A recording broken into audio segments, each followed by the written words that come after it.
Welcome back. ఇక YCP విస్తృత స్థాయి సమావేశం ఇవాళ తాడేపల్లిలో నిర్వహించనున్నారు. ఇటీవల ఎన్నికల్లో గెలుపొందిన ఎమ్మెల్యేలు, పోటీ చేసిన అభ్యర్థులు ఈ సమావేశానికి హాజరు కానున్నారు. పార్లమెంటు నియోజకవర్గాల్లో పోటీ చేసిన అభ్యర్థులు కూడా ఈ సమావేశానికి హాజరవుతారు. పార్టీ అధ్యక్షులు వైఎస్ జగన్మోహన్ రెడ్డి వీరికి దిశానిర్దేశం చేయనున్నారు. ఇక ఉదయం 10:30 తాడేపల్లిలోని వైఎస్ జగన్ క్యాంప్ కార్యాలయంలో సమావేశం ప్రారంభమవుతుంది.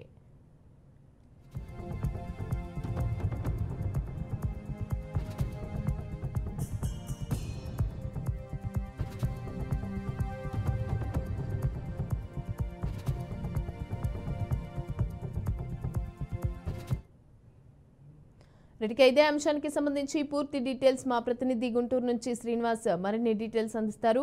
శ్రీనివాస్, చెప్పండి. ఇవాళ వైసీపీ అయితే సమావేశం నిర్వహించనున్నట్టుగా తెలుస్తోంది. అయితే దీనికి సంబంధించి ఎవరెవరు హాజరయ్యే అవకాశం ఉంది, అలాగే ఎలాంటి దిశానిర్దేశం చేసే అవకాశం ఉందంటారు? మధు, ఈరోజు వైఎస్ఆర్ గత ఎన్నికల్లో ఓటమి తర్వాత నుంచి వైఎస్ఆర్సీపీ పార్టీ ముఖ్య నేతలందరితో కూడా సమీక్ష సమావేశం నిర్వహించడానికి సిద్ధం కావడం జరిగింది. మాజీ ముఖ్యమంత్రి వైఎస్ఆర్సీపీ అధినేత జగన్మోహన్ రెడ్డి అధ్యక్షతన ఈ సమావేశం జరగనున్నది. అయితే ముఖ్యంగా చూసుకున్నట్లయితే రాష్ట్రంలో గత ఎన్నికల్లో జరిగినటువంటి పరాజయాన్ని తర్వాత నుంచి పార్టీ ఎటువంటి స్ట్రెంత్ కావాలి, ఏ విధంగా ప్రజల్లోకి వెళ్ళాలి, ఎటువంటి నిర్ణయాలు తీసుకోవాలి, అలానే కార్యకర్తలు నాయకుల మీద నమోదవుతున్న కేసులపై ఎలా ముందుకెళ్లాలి అనే విషయాలన్నిటిపై కూడా మాట్లాడే విధంగా, అలానే భవిష్యత్ కార్యాచరణ ప్రకటించే విధంగా ఉండటం కోసం ఈ రోజు జగన్మోహన్ రెడ్డి వైసీపీ పార్టీకి సంబంధించినటువంటి ఎమ్మెల్యేలు, మాజీ ఎమ్మెల్యేలు, అలానే ఎన్నికల్లో పోటీ చేసి ఓడిపోయిన వారు, అలానే మాజీ ఎంపీలు, స్టేట్ కోఆర్డినేటర్లు, రీజనల్ కోఆర్డినేటర్లు, వీళ్ళందరితో కూడా కలిసి పార్టీ విస్తృత స్థాయి సమీక్ష సమావేశం నిర్వహించనున్నారు.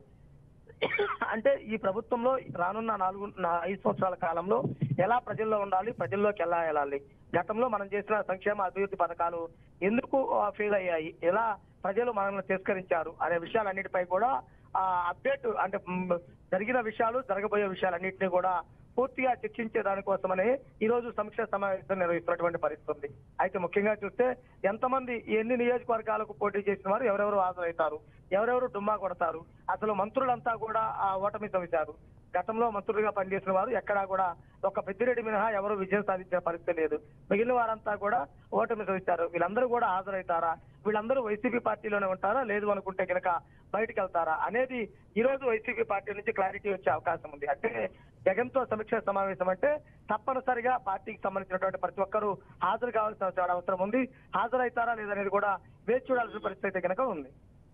రైట్. అలాగే అసెంబ్లీలో ఆపోజిషన్ పార్టీకి సంబంధించి, అంటే అధికార పార్టీకి సంబంధించి కూడా అసెంబ్లీలో ఎలా మాట్లాడాలి, వాళ్ళకి తగ్గట్టుగా అనేసి అని చెప్పి కూడా దిశానిర్దేశం చేయనున్నట్టుగా అయితే ఇన్ఫో అందుతోంది. అయితే దీనికి సంబంధించి ఏ విధంగా మాట్లాడే అవకాశం ఉందంటారు?